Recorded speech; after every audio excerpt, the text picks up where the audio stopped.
Good morning to you, my friends, wherever you may be in the world today. Alan Clements here from blessed Ubud, Bali, June 18th, 2023. And thank you for being here. This is the World Dharma Public Forum, opportunity for others around the world and here in person, and myself included, to, what's the purpose? I use the word commune a lot. It's more intimate to me than communication. And maybe you're with me, I don't know, hang in there, maybe you're with me. This thing of using our mind, consciousness, this invisible, intersecting, I want to use the word tapestry, kind of a homogenized word to talk about what the Buddha was said to have said, Samsara, this intersecting madness of rapturous bliss, rare, basic human decency occasionally, unthinkable galactic craziness to think that there's multiple extinctions going on in our cosmos, our knowable cosmos, simultaneously to this conversation that we're having, is way beyond existential. But communication, this phenomena of using consciousness and learned language, and the DNA, if you will, the DNA and the pre-DNA of these intersecting intelligences that we inherit unoptionally based upon conception and embryonic life. We come into this world with these conditions, these proclivities, and these immeasurably intersecting intelligences. I'm not putting a moral judgment on the word intelligence. Stay with me, please. But these defining, we call it in Buddhism, dhammas, these lawful, discernible physics of being, consciousness. And learning how to communicate as a human being in our cultural conditioning, in our language base, in our parental influences, each of us being shaped by mother and father and circumstance and food and diet and lack of nutritions and communism and Buddhism and socialism and Stalinism and Hitlerism and all the various ways in which we're conditioned by conditions, by conditions, by conditions. This infinite intersecting world of conditions the Buddha talked about as samsara. And it really appeals to me to bring the word D-H-A-M-M-A into the word samsara, because it speaks to nature, the nature of reality. That's a big phrase, but to learn how to navigate the lawfulness of interbeing, to use a Thich Nhat Hanh phrase, contextual intelligence and how to navigate that. That is a vocation that's very rare. I call it the vocation of consciousness and context. I call it world dharma. And to me, I can't get enough of that. Why? Why? Maybe you're with me. It's because inevitably we're inbuilt with the nervous system, and we're forced to feel. Forced to feel, FTF, forced to fucking feel. Now, if I'm being tortured right now, I use the word fucking mildly to talk about unthinkable anguish. And equally okay, you always got to speak about this thing because it tortures people's mind to think about torture. That there's moments where there's kindness and bliss and tenderness and sensuality, and that's the juxtaposition of this maddening miracle called samsara. It has these ultimate dualities called infinite spectrum of duality. And to me, to learn the lawfulness of this context, what operates and how to operate within this samsaric tapestry, that is the vocation of what I call the Dhamma savant. the Dharma savant, someone who's turning a corner on my little preferential ideology that feels good at the moment. Fuck you. You know, anyone's got a religion and an ism and a psychology and blah, blah, blah, blah, blah, blah. Today, we have no idea what the fuck you're talking about. There's so much. If you were in Ubud for 1 minute, it'd be hard to know what you're talking about based upon the conditions of our own upbringing, our spiritual preferences, our psychological preferences, all the things that we call our reality, my reality. Now, point one of this little bit of opening context rant is, okay, how to fucking make sense of it, to me, is the issue. Okay, you've got loot, you've got your Bitcoin, you've got your Ethereum, although it's tanking, although BlackRock put a lot of money into it recently. Okay, everyone's watching how to make loot. Then you've got love that's either happening or it happened wrongly or you hope to happen better than the way it's been happening. So you've got these proclivities that you're inbuilt with to have to navigate. Sleep, food, cleanliness, social interaction. It's very hard to be a nun or a monk that's renounced the world and doesn't talk. You end up talking to your body, your mind, your identity. Believe me, I was a monk briefly for 3.5, almost 4 years. You don't just shut the conversation off any more than you just shut fucking masturbation off, although you don't touch your genitals. Sexuality is deeply inbuilt. It's not wrong. It's just that you've chosen a vocation temporarily to see it in light of abstinence. And so seeing context clearly, that is a very rare individual. I want to understand my context like a map. I want to go from here to there. I want to get there properly, skillfully, in one piece. Just as you would be in a freeway, driving a car, navigating in an urban setting.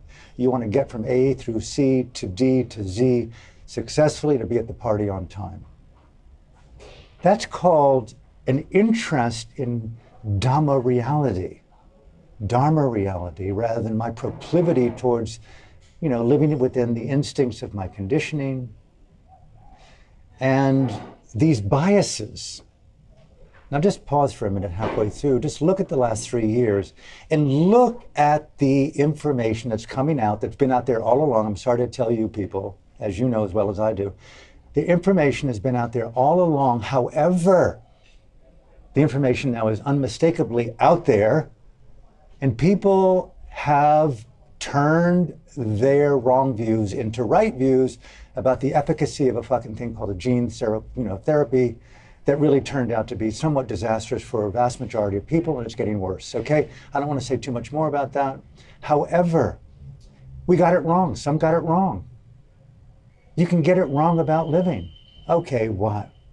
You can really get it wrong to the point where we may have gotten it so wrong that we're so preoccupied with our own personal dilemmas that the global elites, the Silicon elites, the Davos elites, the governmental elites are inflicting digital, fascistic, totalitarian, authoritarian demands on our mind, on our body, on our lifestyle, to the point where I'm hearing among many people, you can't even withdraw money in certain places today. We hear about digital passes. We hear about mandatory vaccine QR codes through the WHO and the evil man Tedros and the people who will be taking over this authoritarian body called lockdown on our terms. Okay, guess what? The war is on. The brown shirts have to be seen in our own mind and how to purge ourselves from misinformation about the lawfulness of existence. There may not be an existence. Look at AI today. They're allowing us to have of this incredible access to intelligence. At the same time, all these people who've created it and are researching it and are profiting on it are sounding a global alarm. Guess what? We may be annihilating life as we know it. And it's like, so, I dare use the word, a clusterfuck of information today. It's hard to make sense, except you want to really take control of what you've got while you still have it, is consciousness. And to me, that comes right back to Dhamma. Use the word Dharma. Use the cognitive infrastructure of consciousness. Use any word you need to. How to get lawfulness of interbeing, consciousness in context, right. Why? Pause. I don't know about you, but I've gotten it wrong a lot of the time, and the suffering is over the top. Countries get it wrong. My country of Burma today is undergoing a democracy, a genocide of democracy. People I know being beheaded, killed, tortured, raped as we speak. The government has gone off the rails. They have weaponized everything against the people. People are now criminals in their own country. You speak up for truth, you're a villain. And they call it democracy. They use that word, a democracy, for the betterment of you while they incarcerate, they kill, and they rape. The perversity has gone satanic. And it could very well be that if we don't really rise up right now and look at the nature of consciousness and what we can do in the revolution to turn back these forces, we're over. So today's talk, the last third of it, is a very, very important discourse attributed to the Buddha. How to fucking know how to protect your mind. How and what is spiritual self-defense so that you can shed off unwarranted, unneeded ideas about transformation. And I know everyone's got to learn the hard way, but why bother when you can learn the beautiful way, the easy way that really tends to the garden of consciousness in terms of what's beautiful, what's good, and what's true, these timeless qualities of basic human sacredness.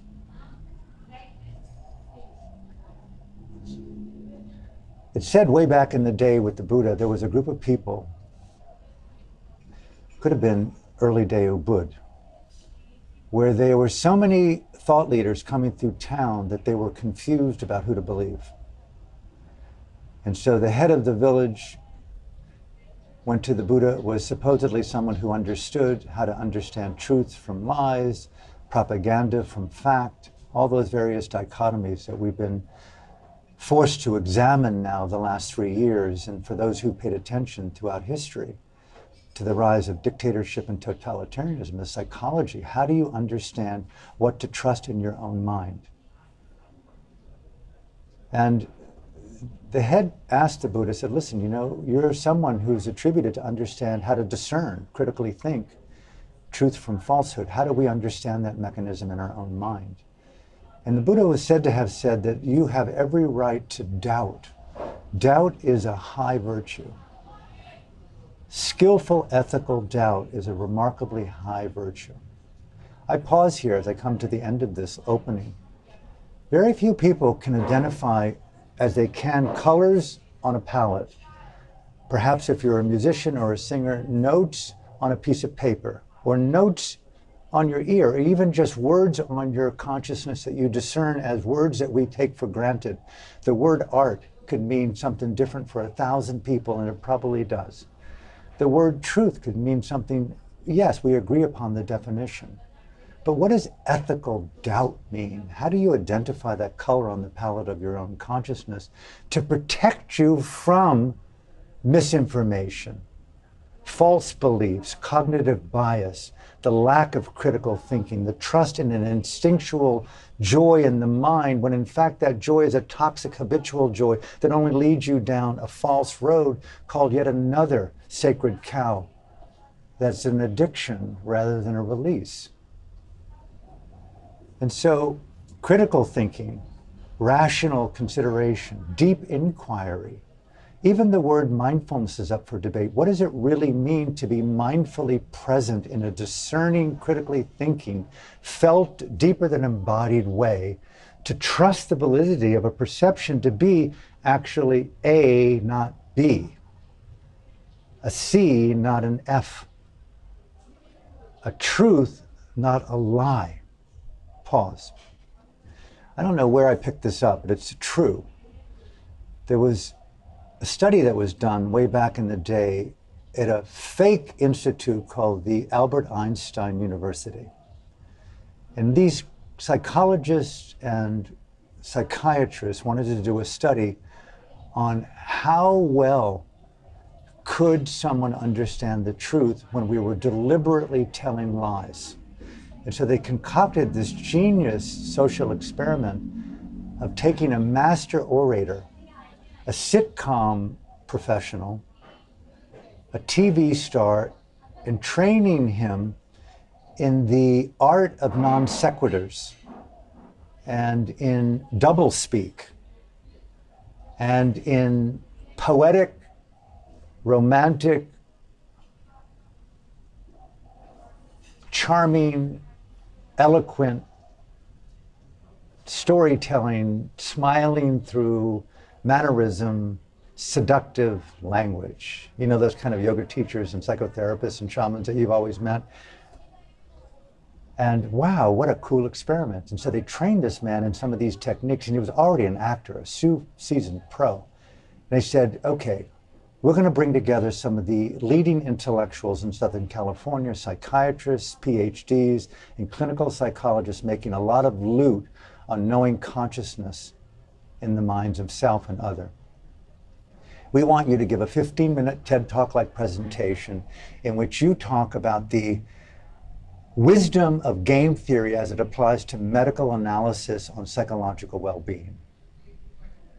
Cool topic.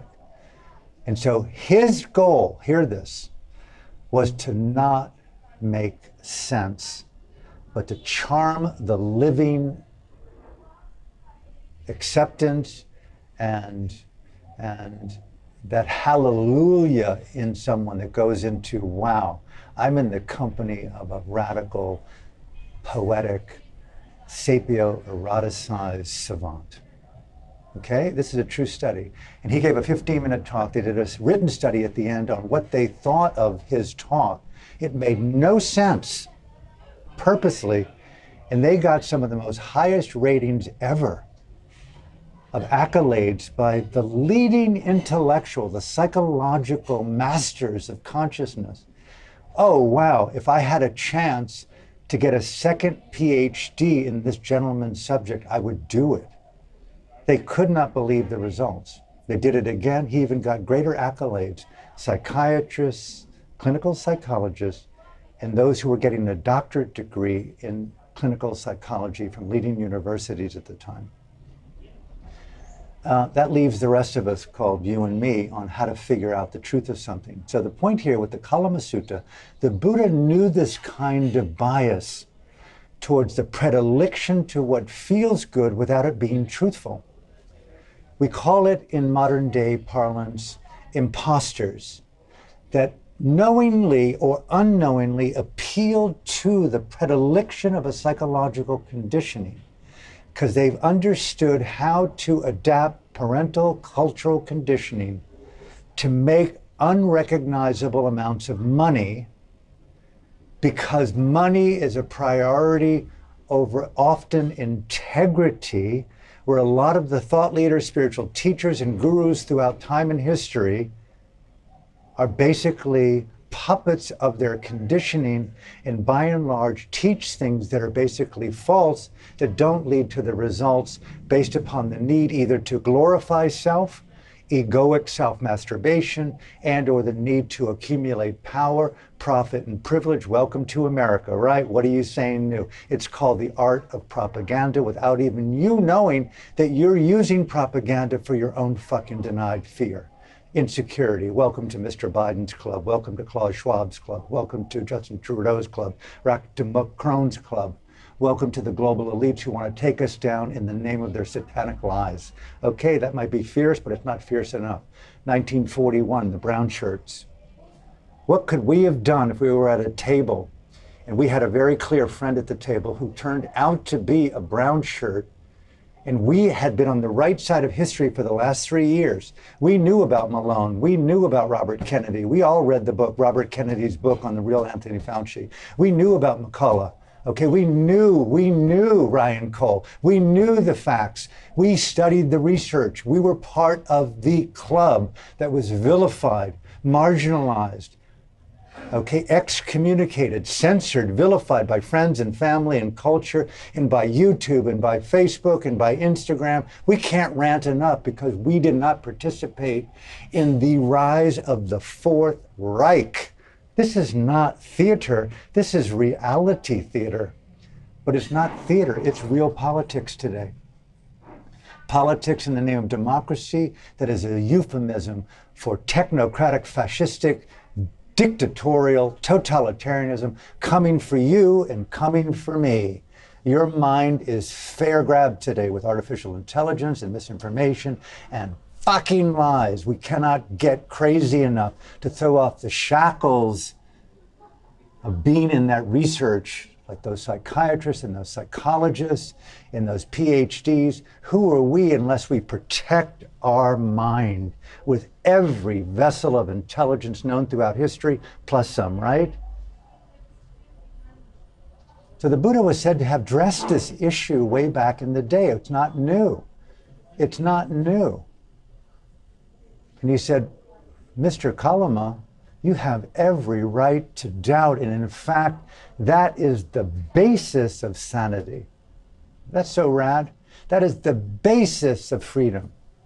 That is the basis of skillfulness and what's been. If you're basically in a cult of denial and you feel that your anger, your judgment, your jealousy is a virtue, and you strike your child, your wife, your culture, you send out bombs to kill in Yemen to get oil from them and from Saudi Arabia in the name of profit and privilege and stock options, you're in denial, dude. You don't have skeptical doubt. You have no ethical self-restraint. You don't know that color, right? But Kalama, understand that you came to me and we're in dialogue. Freedom of speech. He empowered freedom of speech. Why are we having to stand up for freedom of speech in 2023 when it's inbuilt to the system of the Universal Declaration of Human Rights, the Constitution, and all democratic mapping throughout history? Freedom of speech and freedom of expression, freedom of conscience is the bedrock of fucking civilized, sacred society. Where women know, let's talk about it. Dude, stop hitting me with your assholeness. Stop hitting me with your drones, with your bombs, with your loot fetishes. We can't get crazy enough. We're not crazy enough. The Buddha was saying to Clements, you're not crazy enough with the beauty of fucking revolt, right? Of revolution, of angst, of craziness, of the virtue of madness. Go crazy on the stage of your own false certainty, Alan, my teachers would say in meditation. Believe nothing, feel everything, believe nothing, have no mind that you consider conclusive yet. Be a virgin and a pre-virgin in your innocence to discover the brand new radiance of a sacred peace inside of yourself that doesn't violate life in the name of your need. If only the politicians in the world would only see, what am I doing in the name of my need? And I call it, let's weaponize Ukraine and kill as many of those fucking Russians as humanly possible to make more loot in our defense industry. Fuck you, fucking American government. We can't get pissed off enough at you, right? That's despicable. That's satanic. And I'm not going to vilify you any more than you're vilifying yourself and your family and our government. But we have a right to be universal citizens. And as an American, we have a right to speak up, right? Revolution is in our blood. And I'm a peaceful activist, and I'm a theatrical activist. And basically, truth is not being weaponized by me, but by you. But it's not truth. Lies are being weaponized, and you're calling them truth. And you're making us criminals? No way, Jose. And so we can't get crazy enough, the Buddha said to the Kalama. However, it's not enough just to reject lies. That's a great sense of spiritual self-defense, but you want to like take it higher, right? I'm all into the psychedelic. I'm not into overcoming trauma. I'm so fucking traumatized. I love it. I love my fucking trauma, because I don't use the word trauma. I use it as a deliberate act of craziness in society that led me to be this revolutionary voice that's broken and whole, simultaneously flawed, like shrapnel in the mind of assholes. Be proud of your edginess. My teachers in Burma, but be proud of your edginess. Why is that so provocative? And the Buddha was said to have said in this Kalama Sutta, take it higher. How do you do that? Not only do you discern, do not believe a fucking thing, Kalama, just because it's been handed down and it's celebrated by bestsellers on Oprah. #1 Amazon rankings should be a way to turn away from it, unless it's Bobby Kennedy's book or Naomi Wolf's book or any of the great philosophical existential classics. Popularism is no measure of wisdom. the Buddha was said to have said. Just because you got large followings and you got sold out shows and you got sold out client bases and you make lots of money at the most popular retreat centers and you're just sold out and you're sold out, well, guess what? You're sold out. Generally speaking, those who are successful are SOLD, way out. No offense, but we are the minority today and become even a greater minority by overcoming our need for cultism. That's easier said than done, right?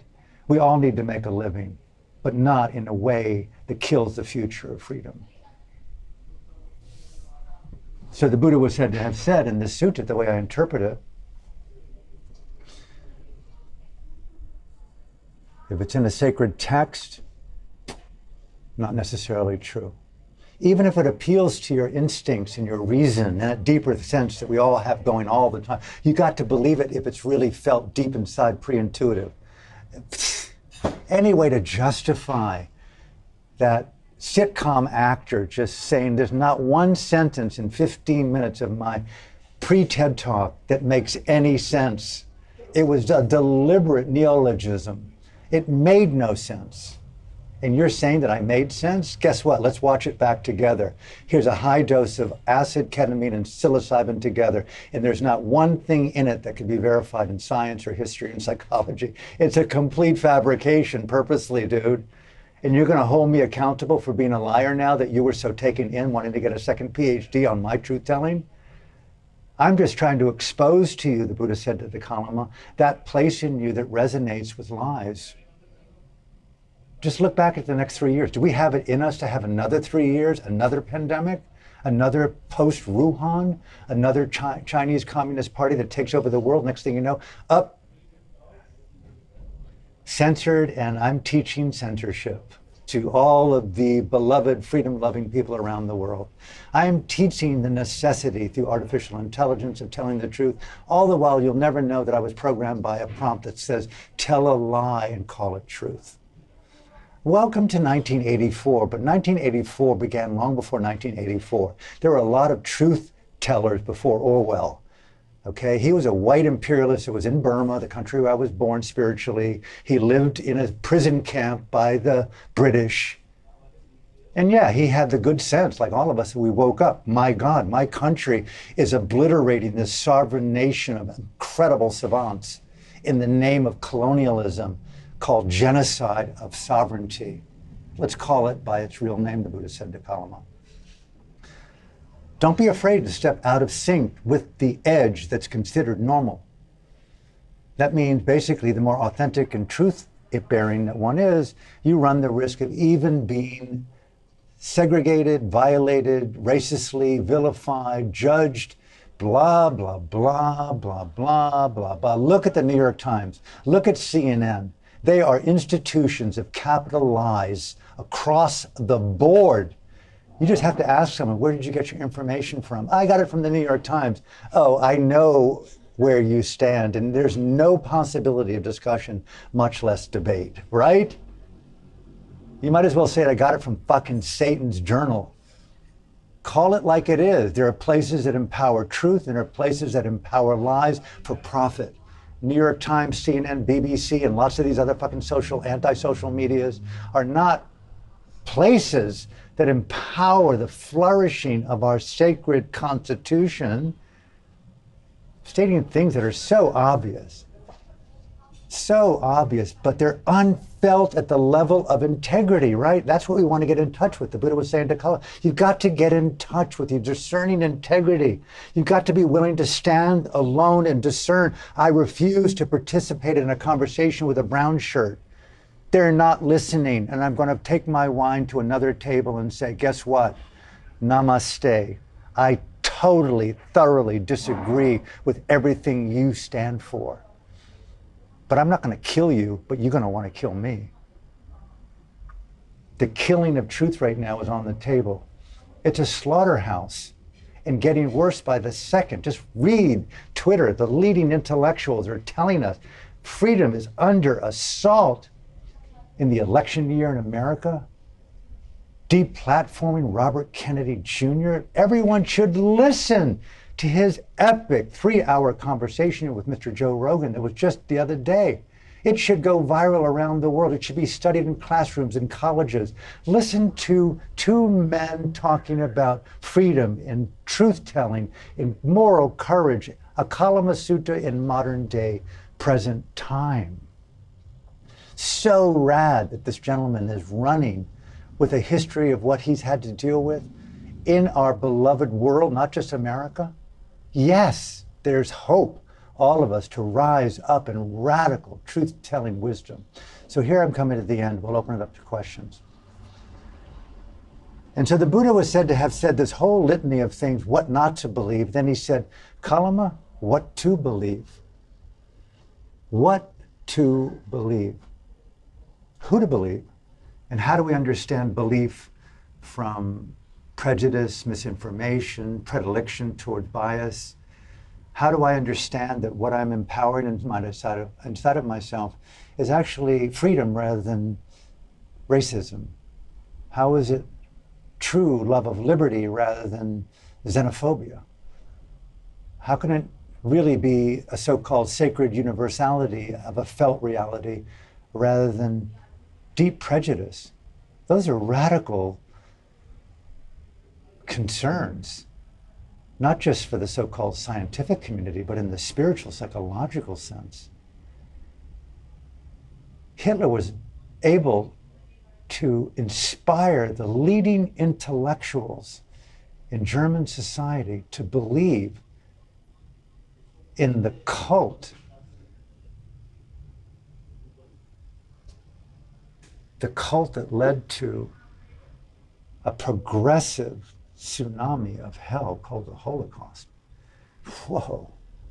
To study the rise of the Third Reich and Nazism is to study the rise of global totalitarianism today at Mach speed, and I pray not with any outcome that we have had in history attributed to genocides and holocausts. The stakes are very high today. I saw it in Burma the last time I was there, pre-coup d'etat. I could feel it back in the 80s, in the 70s when I was there, prior to the 88 revolution. You can feel it, you can smell the rise of dictatorship. Comes in the odor of gleefully proud, uniformed, tuxedoed, profiting, measured men. But you know as well as I do, women know this very well, when you're on a moderate dose of truth and a high dose of reality and a micro dose of some form of psychedelic, you smell a fraud and imposter in a second. But it's so difficult to challenge and believe that energy. Why? Because the cost of walking on today and then and in the future is heavy. We're already dealing with epic, intrinsic loneliness by being estranged from a God that's aberrant in my book and very much at two with most culture. And even with lovers that you make love with, how easy it is to turn into what? And you go self-doubt, and then you marginalize self-doubt to belong. If I don't belong soon, I will die in fear, in loneliness, and in this isolated sense of, oh my God, who am I? Who am I? I'm not saying that's one of the best kept secrets in the world, but how to discern the truth of I am in integrity over complicity with denigration, lies, and collusion with evil, totalitarianism, and belonging to the cult of uniformity, orthodoxy, doctrines that in the medium run denigrate rather than elevate, the study of history, the study of consciousness, the study of psychology on the terms of what really frees rather than what temporarily eliminates the toxicity or the pus of inherent culturalisms that we live with. So these may sound like a lot of words, but I would put them on the palette of deep investigative study, because if we don't study the nature of language and consciousness that the Buddha outlined and many other people have outlined, we are going to be the victims of identifying places in consciousness falsely. No, that is not blue, Alan. That's not blue. You can call it what you want until you're blue in the sky, but it's not blue.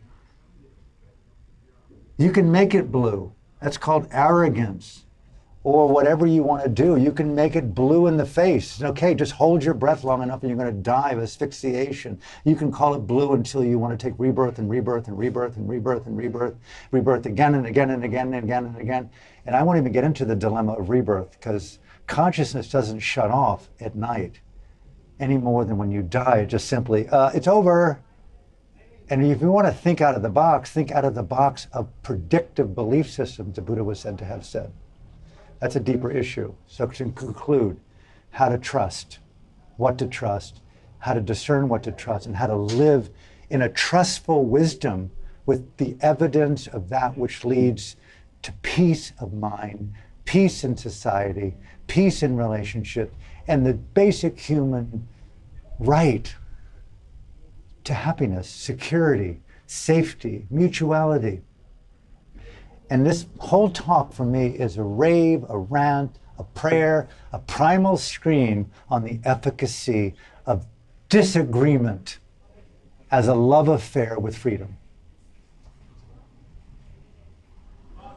And that's so hard to find disagreement in one's own inner mind.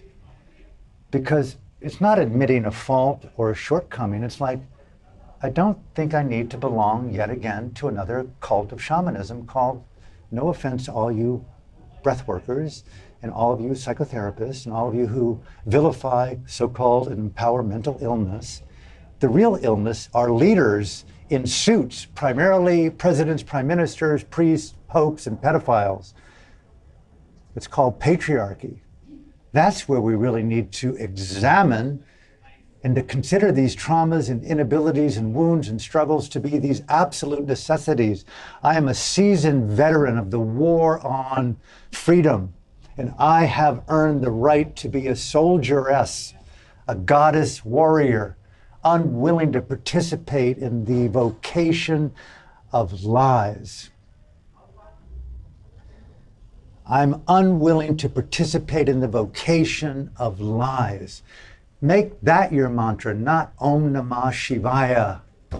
Come down off the pedestal of projecting into these ancient belief systems and empower the virtue of decent ecological wisdom, the ecology of one's own ethics, spiritual wisdom, existential intelligence, the beauty of felt reality on the terms of integrity, old-fashioned moral wisdom. The beauty of that. Radical discernment. So the Buddha was said to have said, okay, pay attention, Kalama, how to know the truth. Hard-earned experience. Naked, raw, felt, lived reality. Keeping in mind, Kalama, my friend, only through your own self-responsible discernment, critical analysis, mindful intelligence, moral compassing, radical courage to overcome cognitive bias, psychological predilections that culturally make sense, psychological so-called pseudo-wisdoms that are popular, and just because it's a bestseller on Amazon, Barnes & Noble, or handed down throughout eternity as a biblical text, do not believe it just because it's been written or said and held by eloquent women and men. All that nonsense is not to be believed. Only through your hard-earned, radical, felt reality, Mr. Kalama, believe in natural, raw, lived experience by being aware of what brings that which is beneficial to you by thought, speech, and action. You feel it in your own inner being, a felt, discernible reality. You know it brings an inner smile of integrity, of peace, and trust. You know there's mutuality with you loving yourself. You know it's reverential. And even then, he said to the Kalama, keep on bringing in the skeptical doubt.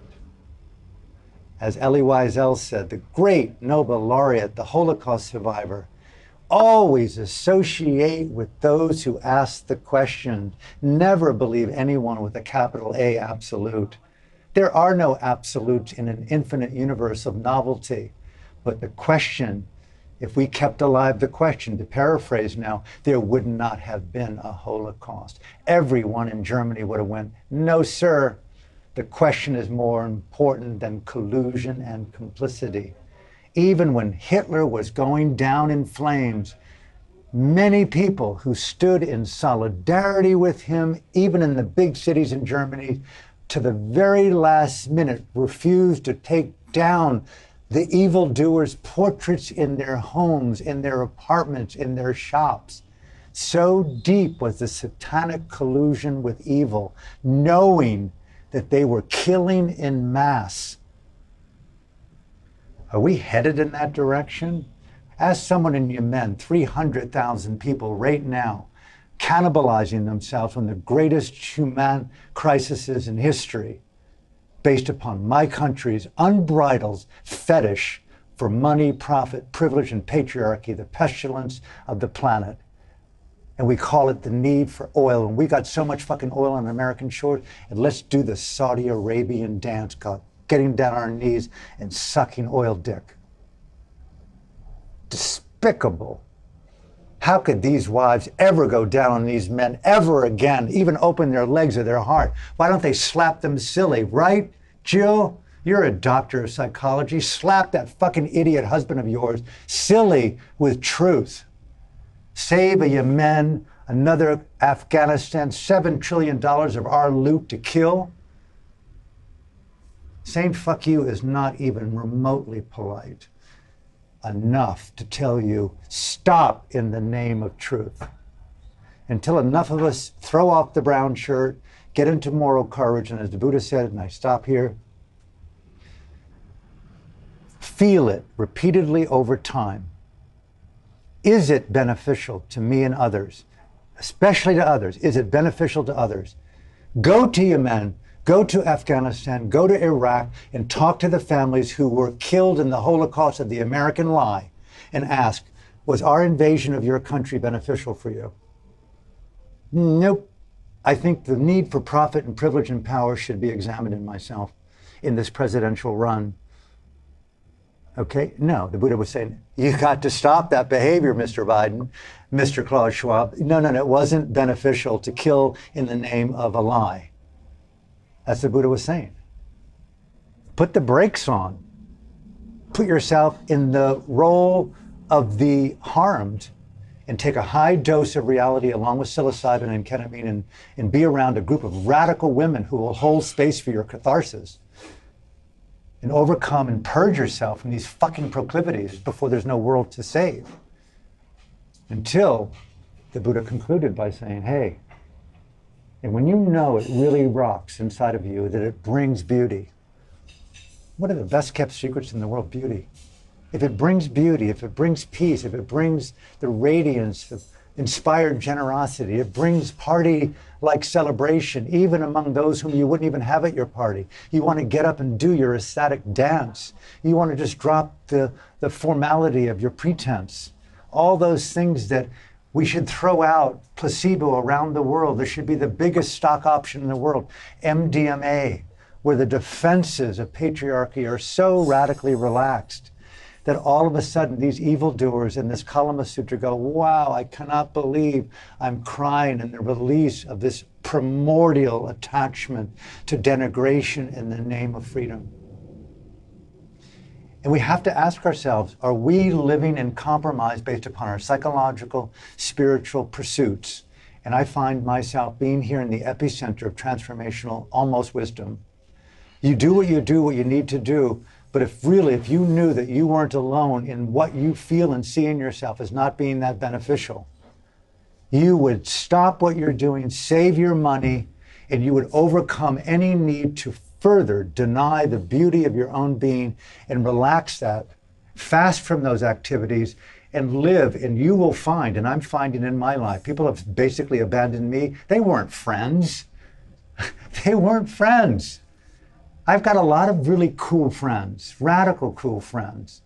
But now my friend is me, and I can't do it alone. But I refuse to not befriend my integrity, my radical critical thinking, my deep discernment, my mindful intelligence. Yes, flawed, to state the obvious. but I know that I'm on the right side of history. I've seen the evils of totalitarianism and dictatorship in Burma, and I see it now around the world.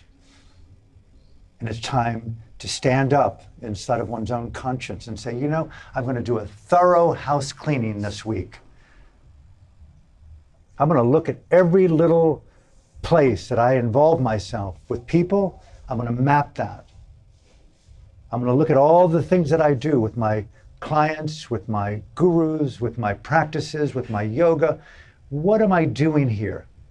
And what is my most revolutionary voice? Can I find a greater way into freedom than the ways in which I'm doing it? To bring in some doubt, bring in some critical thinking.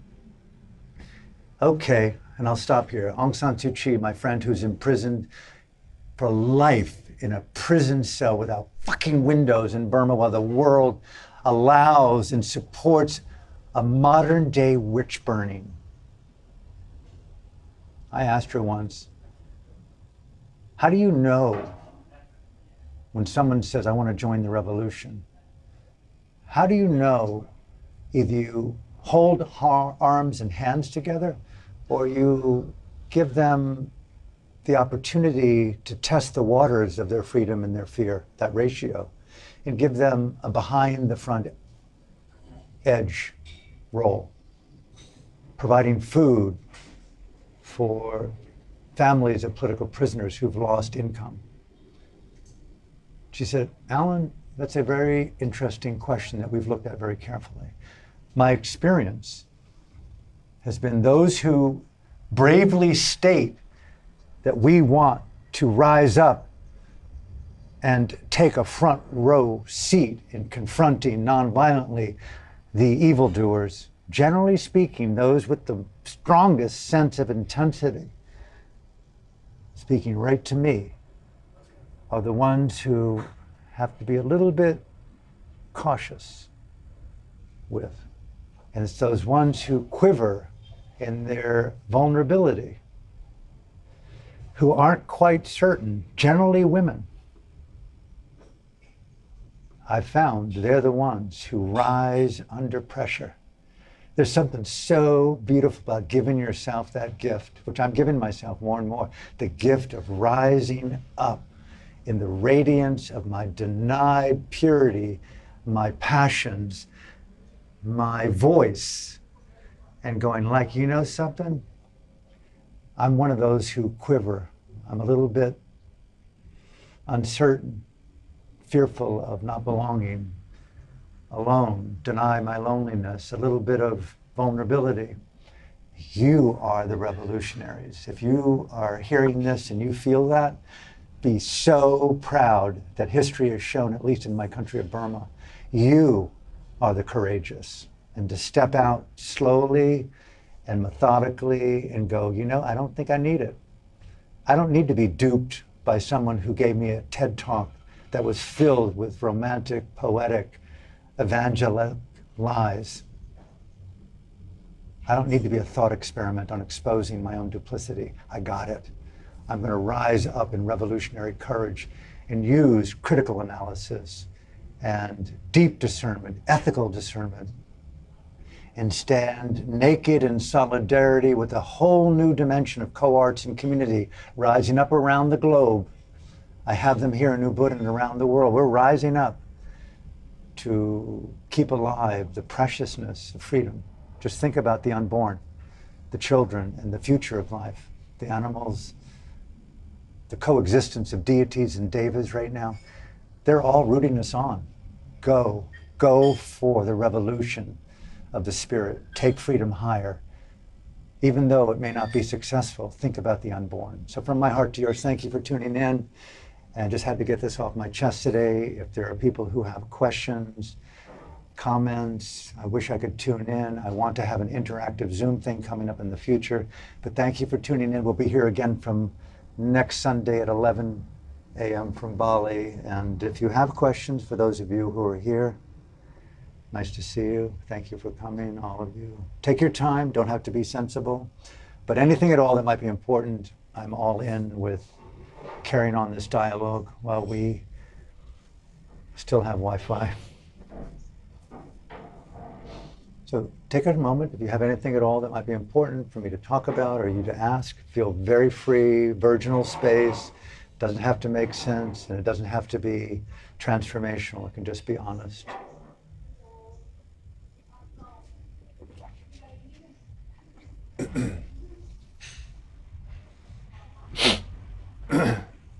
While people are thinking, if there are things, I often don't share my personal life with anyone.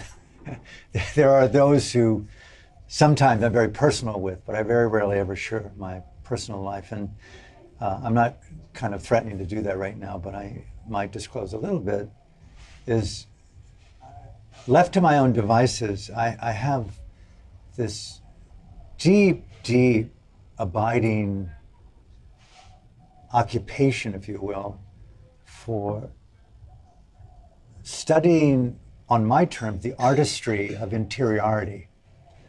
I like context, especially if they're aesthetic, peaceful, somewhat secure, and simple, with a lot of birds and nature around. Like, that's why I like Ubud right now, is that it's got those elements. But left to my own devices, left to my own sense of play and the privilege of my life circumstance at the moment, and how I would empower, I would call it cognitive partying, is to enhance interiority through all the ways that you've heard me speak in the past, through diet, through the abstinence of most people. Not that there aren't beautiful people, but as an artist, it's very hard to feel and hear yourself in the terms of creative edge when you're, I would call it, too much in company with others, because it's too beautiful. So you've got to really force that edge in yourself. And so examining and heightening consciousness, and that's something I'm going to be leading a 3-Sunday upcoming global Zoom trans seminar called Mindful Intelligence, Meditation. It's a new term for me, microdosing. I'm really into the less frequent, and the less you do, the more it enhances for me the purpose of doing that in the first place, to reveal and make more manifest the intrinsic plasticity, the neuroplasticity, the existential plasticity, the creative plasticity, a fascinating word that I'm learning more and more of, both scientifically and intellectually, but also on a felt interior level, which brings to the last category, which is something I've been involved in for a long time, but especially the last 3 years, and even more so here in Ubud for 4 months, is I would call it selftherapy, in which I'm going to explain more of that process. It's very personal to me. I don't think I've revealed it to many people, how to utilize shared space with yourself and the assistance of creative technology to intimately reveal and expand interiority and be your own savant, your own shaman, your own teacher, your own guru, your own Buddha, your own deva, your own deity, whatever the formation that is that you empower as mentor, guide, teacher, someone who reflects back to you interesting, expanded truths on your own present, a psychotherapist, a psychonaut-oriented, trans-existential, anarchistic therapist, whatever language you want to use, a lover, a savant. That premium in shared space is so hard to find. Someone who is so advanced as you. We often have to unknowingly adjust to find teachers and psychotherapists and shamans and environments where you're met. And I think that's one of the best kept secrets that I have found, is how unmet you are by the systems that exist in mainstream or even elite Western circles. For example, I very rarely find people who use the psychedelic without calling it medicine. Medicine sucks unless you've got cholera, dengue fever, typhoid, dysentery. Fuck medicine, man. To me, it's radical existential enhancement. I'm good on my own, but I'm really sometimes better on a micro enhancement, but I'm not doing it as medicine. It's just relanguaging, and you go, wow, that's cool. And so self-therapy is not buying into any system. And so you record yourself. I'm going to get into this, and you reflect back when you see it, you take notes, and you go, wow, I didn't know that when I was talking that way about an intimate edge of my own life. And you all of a sudden decouple from a lot of the ways in which you call yourself broke by spending so much money to travel to teacher trainings and psychoanalysis and teacher trainings and looking for how to become a psychotherapeutic, psychedelicized, brown shirt for the running dogs of corporate induced Pfizer owned ketamine. No offense to those who do it wisely, but at the same time, the corporatization, the capitalization of the experts on knowing exactly why you can't function well in an insane society is because you deny your parental trauma. Well, if you do self-therapy with a few little prompts on AI called you go, fuck, man, that's not trauma. That's like, Jesus, I had the good sense to reject mom and dad and jump out my fucking window of conformity and basically say, guess what? No, thank you very much. I know you had very abusive parents too, and you had abusive parents. You had a very abusive upbringing called colonialism, and you had a very, very abusive upbringing called witch burning. And guess what? I can't join the club of overcoming anything to do with infinite historical trauma. It doesn't make any logical sense to me. Guess what? I had the good sense to jump out of a window of my own conformity. And thank you. That scar is a virtue, fucker. You just said that into the screen of your own therapy. You just saved yourself $20,000 and a certificate you don't need. Just had to get that off my chest. Someone's got to do the dirty work. You can give me some of the money that you still make, Mr. Experts. I take Bitcoin, I take Ethereum, I don't want Solana. Okay? So, am I really being honest? And when I look sometimes at the bullshit that I record of myself, I go, Alan, you can do better than that. And I wouldn't be telling a therapist that I'm paying $250 an hour when they're going, God, that's really incredibly interesting, Alan. I'll see you next Wednesday at 2 p.m. and maybe we can microdose some ketamine together. Wow, that's really rad. And really it's taking place there is the need for intimacy. And that's one of the greatest hungers of the human soul, is really radicalized, non-collusive lover sangha. I'm not saying sexual sangha. Pre, post, during, sapio-eroticized, ubuntufied, trans-anarchistic, way beyond poly, any kind of amory, meta-filled radical communion. And that's a whole other topic that I never really talk about is communication. And I think next Sunday I'm going to really go down into a personal level of revealing how I talk to myself and how I talk to the few people near to me when I'm really real. And that's a revelation that's not easy to capture either spontaneously or on theater stages or on camera, but wow. And I'll stop here and open it up to questions if you have them again, is when you look at the Buddha's teachings captured in these 11,000 pages of Buddhist texts, they're all written word, but they're all written word, so to speak, handed down by auditory vibration. And so when you study auditory vibration, like the musicality of meaning beyond semantics and etymology and all the various ways that we study language, and how to decode auditory vibration, the physics, the equations of meaning. Like if I knew the equation of the word freedom, freedom, and that could be decoded, AI could probably do it. But really what I was thinking when I was saying freedom is being misused purposely or unknowingly as conformity, on the denial of my own inner template of conformity, to a habit of misusing the word freedom, to be misused for my denial of conformity. If we understood the physics, the musicality, or the mathematics, or the equation of that very simple psychology called self-deception in language, then the emotionality of that denial, then we've got the meditative wisdom, the mindful intelligence of decoding lie. Wow. Here, Mr. Biden, Mr. Klaus Schwab, put this in your mouth.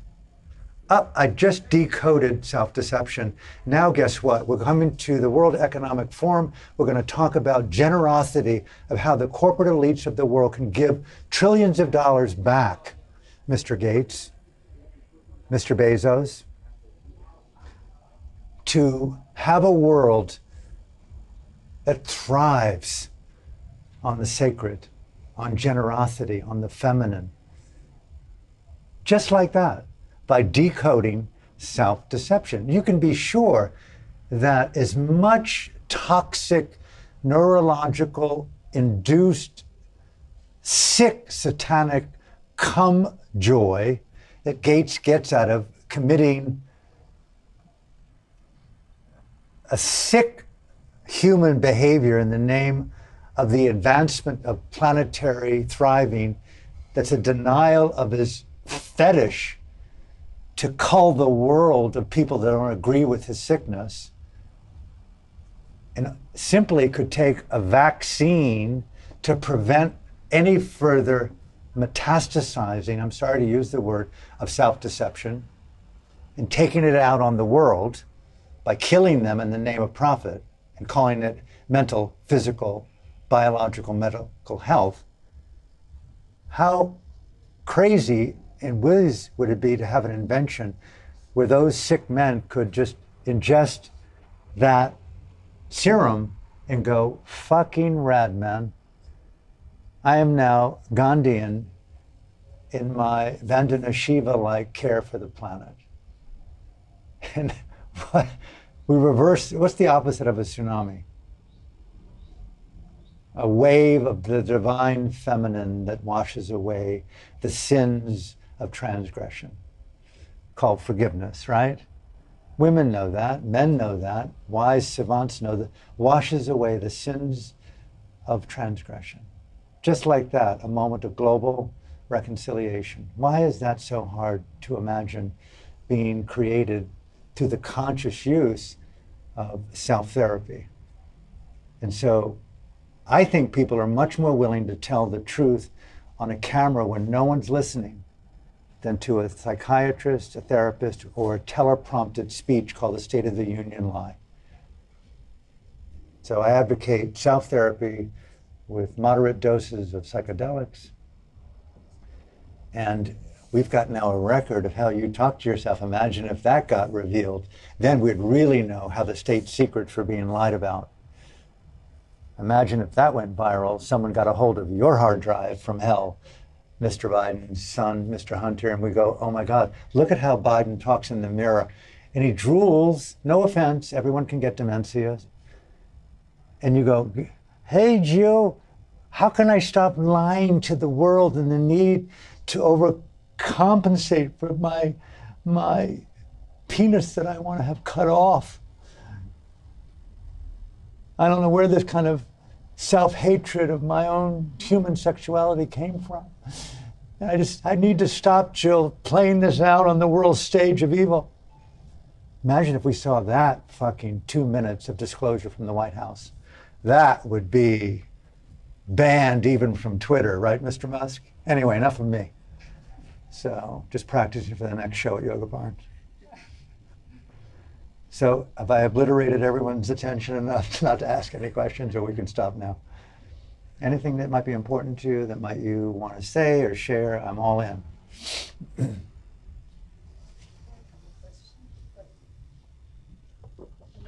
Take your time. Do you have a question or a comment? You're in good company. Where have I seen you before? At your talk on Wednesday. Oh, you were there at the. Yeah, my name is Melanie. I'm 2 months older than Joe Biden, your friend. 2 months older. 2 months older than Joe Biden. Older. Yeah, I'm 8. And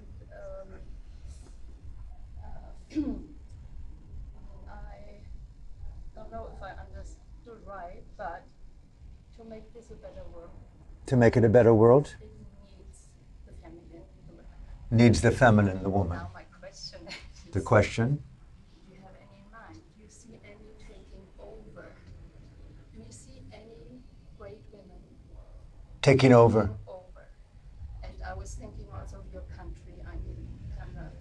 Right. You don't hear about her anymore. Right.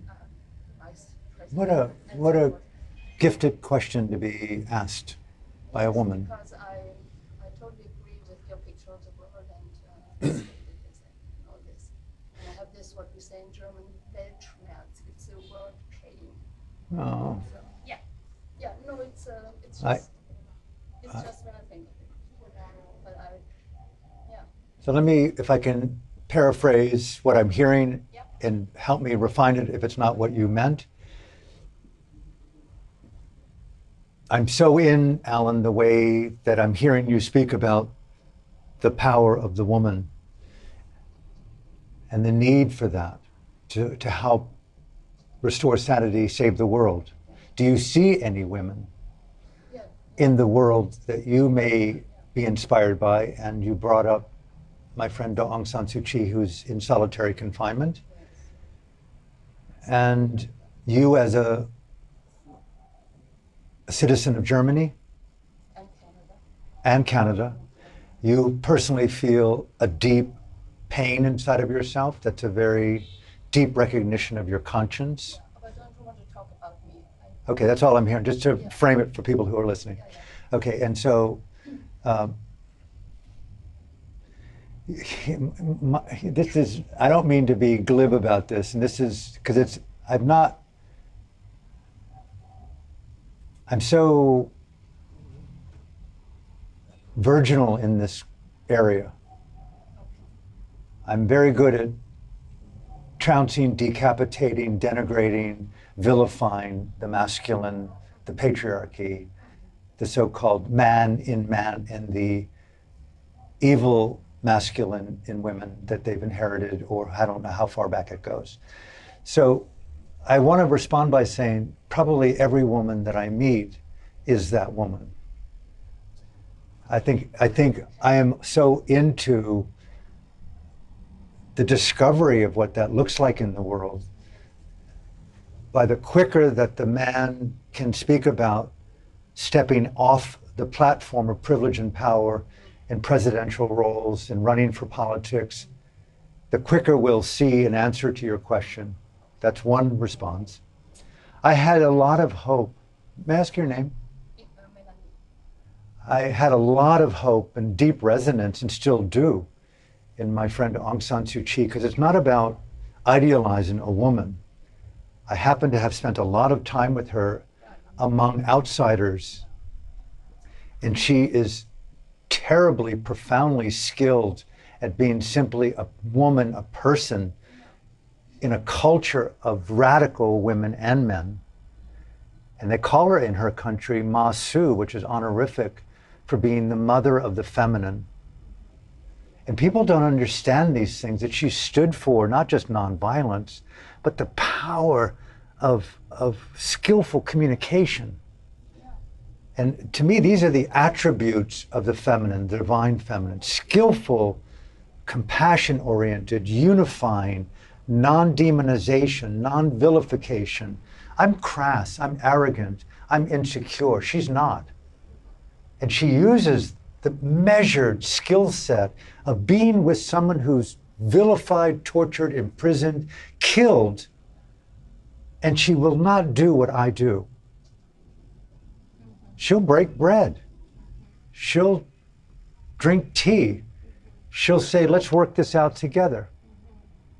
And that is so amazing to show that there are those women, and I know a lot of women in Burma, who lead by example like this. And I'm sure they're all over the world. Does she have children? She has 2 children, yes. And what I would go on further to say, my colleague and I, Fergus Harlow, did 4 books of conversations on political prisoners who've been released. And many of those interviews that I did myself are of women. And you can read those books online, called Burma's Voices of Freedom, and you can get all kinds of examples of what women under incredible pressure do and think and feel, who have been raped or incarcerated, tortured, lost family, villages, jobs, incomes, and how they've managed to keep alive radical, revolutionary, divine feminine energy and not capitulate to anger, aggression, armed violence, and war. Although I don't take that down at all. There comes a time when enough is enough. There's enough is enough, dude. And so that's a second level of answer. And in reverse again for men in my life, and I've been going on about this, is I think until it catches more fire, that enough of us men talk more and more about the necessity, the urgency of stepping away from roles of so-called cultural, spiritual, psychological, meditative power, the better it is. And just all male meditation teachers should just cease.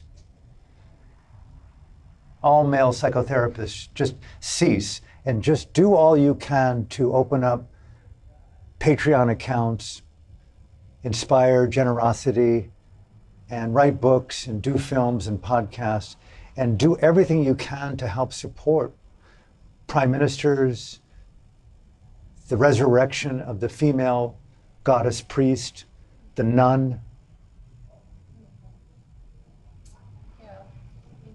the prime minister, not to the point where you need licenses to run for government anymore. We need licenses to run, to get a driver's license. You don't need a license to be a prime minister or a murderer as a president. It's satanic. And so what I'm saying is not, it sounds radical and kind of crazy, but it's not any different than saying in black, white apartheid South Africa that it's wrong to kill and rape black people because of the color of their skin. Right now, the issue is in. There's no future with men in roles of power. It doesn't change in South Africa. It's got to change tonight.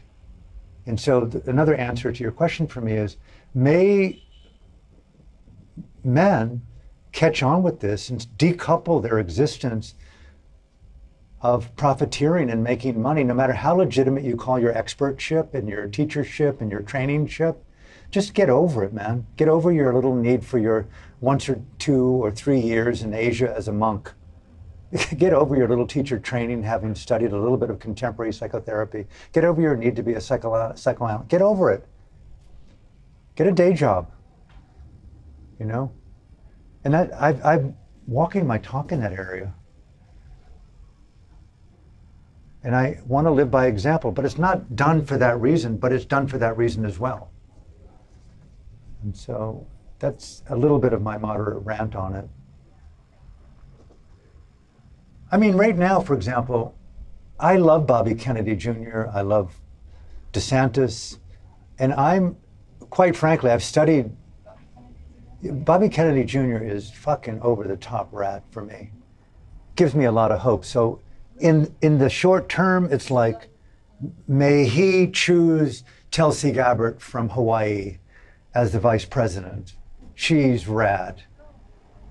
She's superstar. Tulsi Gabbard. She's a rock star for me. Love her. And she's a truth teller. She's a former served in the military in Iraq. She stands up with elegant, divine, feminine, cognitively awake, morally sensitive, restorative justice, wisdom woman, truth teller. And, you know, I'm sure if I wasn't so isolated, I'm sure there are a lot of women. I have a lot of women friends that I would love to see get into high voice octave. My friend Catherine Ingram is a superstar. My friend Ora Nadrich is a superstar. My friend Leslie Kane, who just revealed as one of the world's leading investigative journalists, the whole UFO story for the New York Times. We started the Burma Project together. She's a radical savant of truth and integrity and discernment. And I have a number of other women friends who are, yeah, Jasmine here is a truth sayer. Martina, this woman I just met who came to my talk, and I know a lot of women in Ubud. And rise up, overcome the shackles of belonging, and what is my real political bent? What is my revolutionary truth-telling bent? And learn the Bible of the Universal Declaration of Human Rights over Buddhism, over Catholicism, over psychology, over psychedelicism. That 3-page doctrine is the best kept secret on the planet. What are the constituents of free speech, free expression, freedom of conscience? I went on about this the other day, and I brought up the distinction between conscience, you would know this, conscience and consciousness. That mechanism in consciousness called the pre-DNA, the intelligence of right and wrong in a universe. And I do believe that the universe has lawful principles. Unfortunately, it coexists with states of consciousness that, when blindly fused with, leads to incredible denigration on itself and other. That's the madness of samsara, is that it's a convulsive, delusional paradigm of holographic horror and luminosity. But I don't think you could become one with intrinsic conditions that are intrinsically evil and think that your oneness with infinite evil overcomes infinite evil. That's called narcissism at rock star level, the Mick Jagger of stupidity. That's the stupidity of oneness. Your little petty oneness doesn't decode totality from evil. You're just basically in denial of everyone else. Let everyone else fucking get raped and pillaged and commit genocide, but now I'm one with God and I've overcome my little predilection for evil. Welcome, motherfucker. That's called absolute, eternal denial. And the Buddha decoded that according to these texts. Your need to belong to the cult of oneness does not decode suffering from totality. Sorry, dude. There's another way to do it. You got to decode your identity with oneness and then see what's there. Really? You're calling into question identity? That's right. And that to me is super rad, because all these systems try to evolve identity. But it's adaptation to, as you know, Krishnamurti said it, and Artie Lang, is no measure of success to be profoundly adapted to a sick society. Okay, welcome to psychedelic assisted transformational therapy. I'm sick, you're sick, we've adapted to sickness, called modicum of health as long as you've got money. You can't integrate into a dysfunctional household. It's one of the greatest misnomers of the universe, that you can't adapt and integrate classical meditative wisdom in society unless it's done with money and privilege and generally a lot of denial. And you've got to tout your successes with the denial of you propagating the joy of my denial to others. But when that society collapses and all of a sudden you don't have access to your loot, my happiness is out the window, and my teacher training and my integration of my mindfulness for 3 years in Tibet, my 2 years in Thailand, and my year in the Peace Corps, or my 6 months in Burma no longer has any life. And I'm just back to ground zero. Well, guess what? There are those out there who are at ground zero who got that. And they're just ahead of their time. I know that. A lot of the people in my life know that they're ahead of their time, but they don't keep themselves shallow. They're stepping up. I had one person that came to my talk the other night, my show. She fucking quit her business coaching job that night and moving back to Australia. She's taken up comedy. She's got a business manager, and she's already booked 3 shows. She's, taking up what? what's that? You said she's taking up what now? Comedy. Oh, comedy. On stage, yeah. She quit her business coaching job here in New Wood. Oh, my son. He does improv. Just quit your coaching job and be happy. Quit.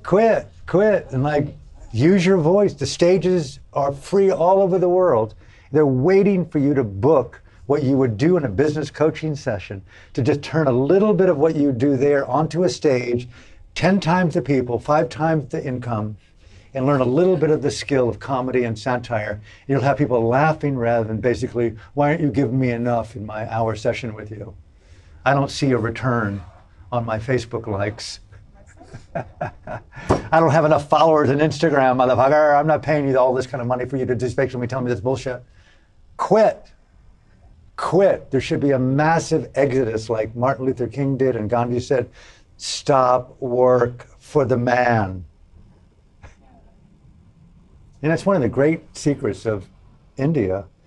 Gandhi, you know Gandhi, of course, we all know Gandhi.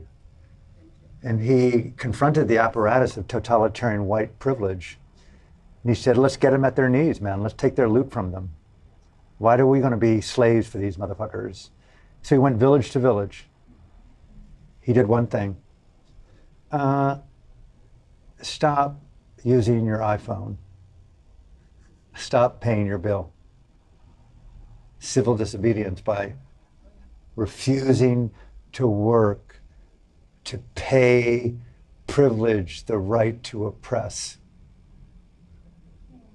Very skillful dude, right? And everyone's, oh, Mr. Gandhi, that's good for you. You only eat vegetarian food. You don't eat meat. We can't just give up killing our livestock to stop the British genocide. Help each other. Oh, never thought of that. Never thought of that. I'll help you, George. You can stop killing tonight. And I'll be happy to give you some of my money for my broccoli and my carrot. They stopped work. Went to the next village. The momentum of stop work caught on. Okay, the point being, British were pissed. The dude simply said, withdraw your collusion with the machinations and the mechanisms of capitalism, with patriarchy and colonialism. I think that's so rad.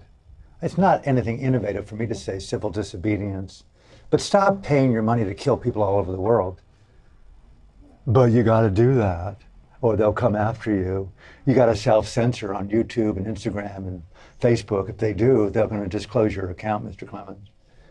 So he went to the ocean. What did he do? That famous thing. He held up that salt to the sun and said, it's ours. We stop the man. And guess what? The floor of denial dropped beneath the British. Next thing you know, India is a sovereign nation, right? Slowly but surely, after masses of killing and murder and desecration. But if they can do it in India, we can do it around the world, right? We are many, as Arundhati Roy said, they are few. Make ourselves a collective pain in the ass by using the power of the feminine. You know that as a woman. But that, to me, using your goddess-given voice on your broken, neurotic rad. Stop healing. You're not needing healing. You're not broken. You're not trauma. Yes, yes, yes. Mommy and daddy didn't fucking pick me up when I was 6, but I've got 66 years past that 6-year-old status in which I have had a lot of benefit. Go back to mommy and daddy and overcome what they didn't do, even though they're in their grave, by putting flowers on their grave and saying, thank you very much, mommy and daddy, for holding me. Mom, thank you for all that milk you gave me. Dad, thank you for all that tireless work that you did for me. Show some fucking gratitude and overcome your fear, your insecurity, your fucking narcissistic arrogance by worshiping the people you should worship. What's so wrong with that? And then you've got 60 years of making good on all those people you traumatized in your denial of trauma. than all those 66 years of all those ghost slaves that they say that takes for a white man and woman in the West to live and to exist, the least of which is all the cobalt slaves in Africa right now to use this phone that I'm in denial of using in order to pay my bill. Not to mention my clothing at Lululemon and the plastics and all the things that I do to create this lifestyle to basically rant against my denial. And then all that money that I put into the war machine that kills, just go to a fucking war zone, Mr. Biden, rather than fucking deny the need for, you know, my inability to have a debate with Robert Kennedy or Mr. Trump. Fly on your fucking privilege and go to Yemen and get down on your naked knees and look at that boy who's cannibalizing himself right now because he cannot find food and water, based upon your need to give guns to the Saudis and give guns and guns and guns and guns to the Ukrainian to create a fucking NATO-induced war that's no longer a proxy war. Next thing you know, guess what happened? There is no more Earth. There's been a nuclear war. It's over. Even this little fucking rant on YouTube and on Facebook makes no sense. We are inches away from that. Oh, it's not that dark. It's not that dark. It is. It's much darker than that, right? Their fucking YouTube is fucking deplatforming Robert Kennedy, a presidential candidate. Pedigree. He's a genius. No. Gmail saying he can't have a voice. Got to take down those selected things where he talked about the reality of science during the last 3 years. Just self-centered, if you noticed. You can't use the XAV word.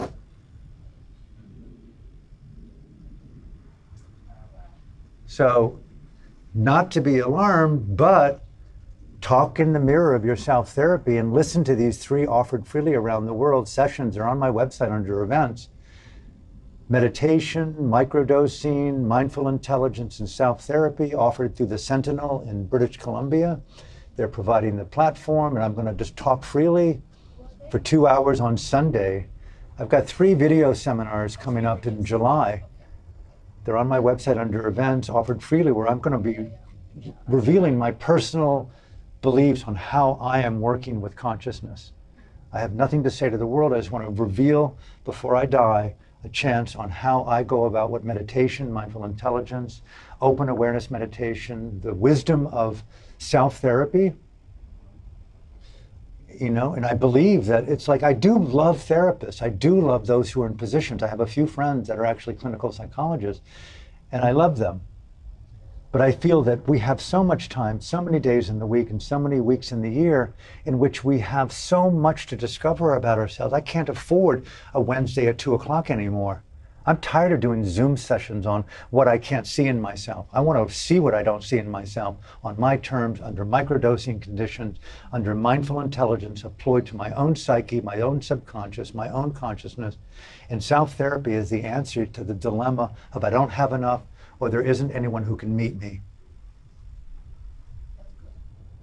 You know, you are your best teacher. In Burma, and I'll close with this, we'll go back to you if you have questions. My teacher said, Alan, you know, hey, listen, you know, we're decent, but no one's like you. And that's what the Kalamas, that's what the Buddha said. There's no one like you, Kalama. Don't even listen to me, he said. That's so rad. To me, that is so on. I don't know how you hear that or feel that. Don't even believe me. Only believe that which you see through hard-earned evidence of your own experiential insights into your own subconscious, your own denial, your own deception.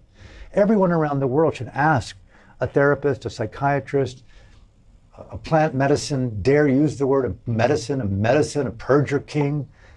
How have you learned? All of us lie, and all of us lie to ourselves. Talk to me about how you lie to yourself. I want to apprentice with your lies, not with what you think I don't know about me. Reverse the whole motherfucking thing. You're a mentor in overcoming some of these archetypal issues, right?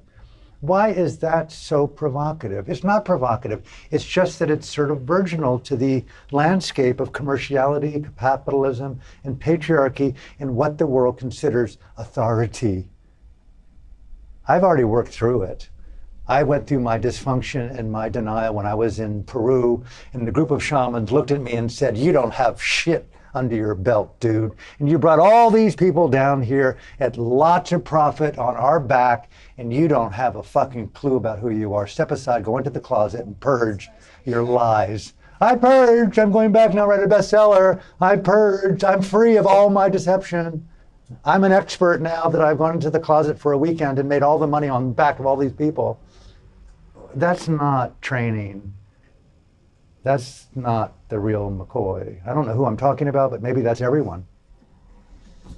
But this kind of lie, would you tell me the truth of what you really did? Are you really fucking saying you're enlightened? Yep. On the 66th day of my retreat under Mahasi Sayadaw and U Pandita in Burma, my mind completely went into the void. I can't really say that that little gap was really nirvana or nirvana, but my sense it really was. And for the most part, I've lived in denial now for 37 years since that little blip of nirvana, and I've lied to everyone. I live in a golden temple. I fuck everyone I want to fuck in my mind, but never in real person. I would never cross the line with my students, but I masturbate like hell at home. You're really, really integrated, dude. I love you, but you're not a comedian. You're a fucking fraud. Let's call it like it is, right, dude? Brush your teeth with Colgate.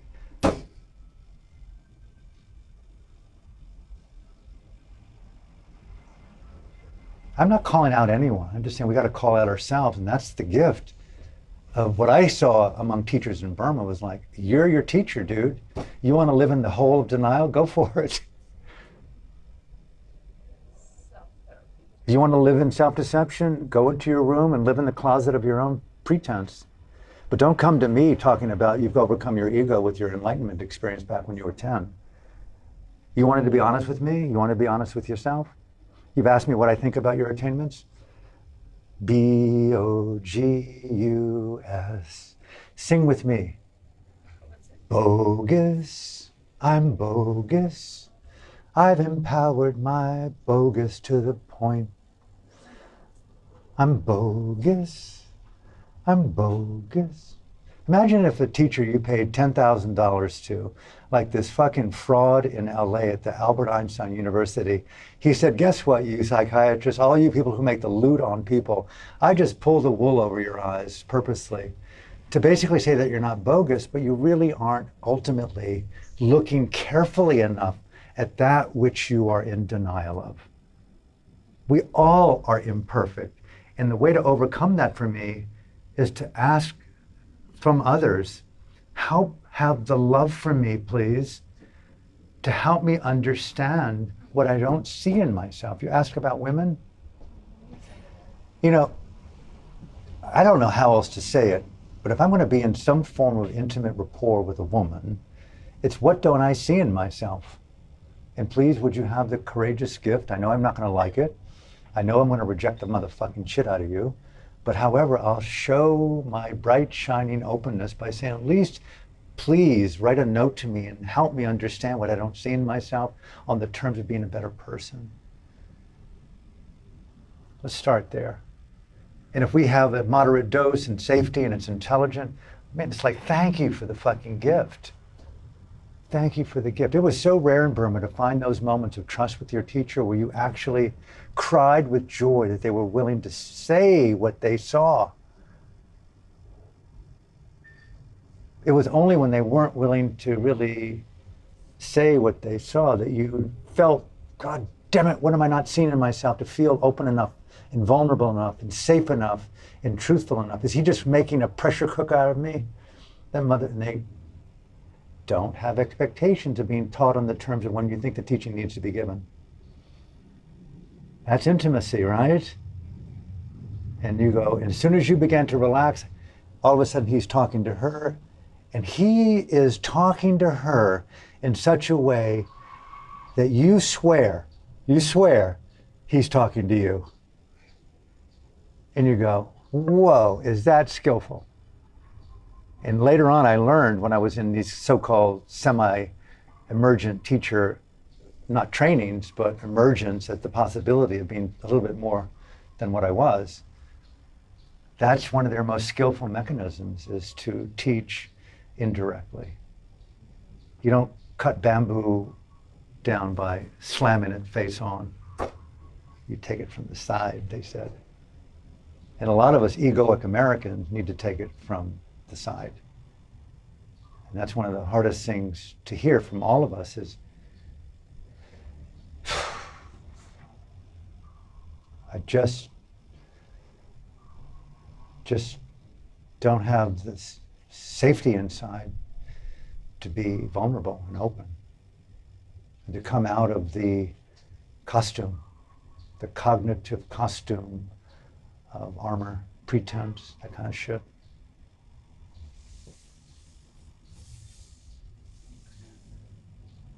I hope you found some value in today. Any other things that might be important to you, don't hesitate. I enjoy the opportunity.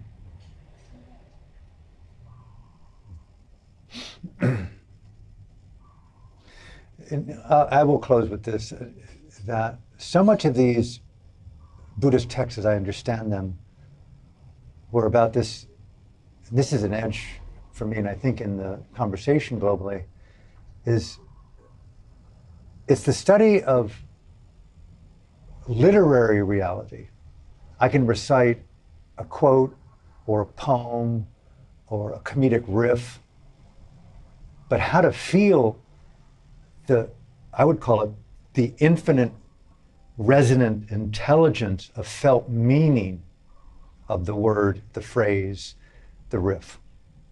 Then there's the authentication of the emotionality, the existential radiance of the state with the synchronicity and the alignment with the language. That makes sense? That level of coherence is a rarefied, I think, on the edge today art form. It's how to walk the deeper existential conversation inside of yourself that you're often in denial of. I think therein lies the value of the microdosing. And in the rarity of radical, intimate, cognitive, existential intimacy. And these are the Buddha's teachings. You got a sense in these discourses of the Buddha, they weren't language sharings. This dude had a pre-psychic intuitive and the resonant capacity of an audience were so ripe, so amazing.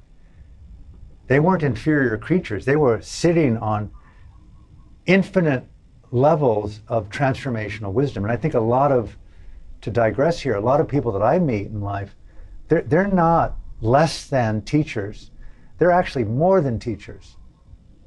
They're just not being reinforced in what I would call untapped existential wisdom. They're actually really savants. And I've seen that more and more in my own emergence. My teachers in Burma looked at you and said, "You dude, you rock. You're rad, you're coarse, you're crazy, but you rock on terms of Dharma. Come on in." And I got validated, and that brought me to a new edge of self. My point here with the Buddha is I would like to encourage more and more resonant integrity, play, theatrical, sapio-eroticized prose sharing, these inner mosaics, the vocabulary of transformational awakening on a resonant felt physics wisdom level. That study can be learned. I'm not a Beethoven, obviously, but spoken word art is far more interesting than a spiritual teacher. That's learning the wisdom, etiquette, resonance of shared space. And you get far more availability with stages than you do teaching retreat centers. You got to be in religious narrow alignment to survive a Western Buddhist cult or a Jungian psychotherapeutic system of training, or an acro yoga alignment with my denied narcissism system of wisdom, occultism called "This is the way in which yoga is done according to Iyengar." fundamentalist brown shirt in the making of my denied Hitlerism. I'm going to be a leftist, woke, democratic, transgenderfied, satanic, no offense to any of them, I'm just using satire skillfully here in my last moments of sanity. So you got to really go, whoa, whoa, be your own guide, be your own best teacher, be your own best savant, be your own best lover, be your own best goddess, be your own best.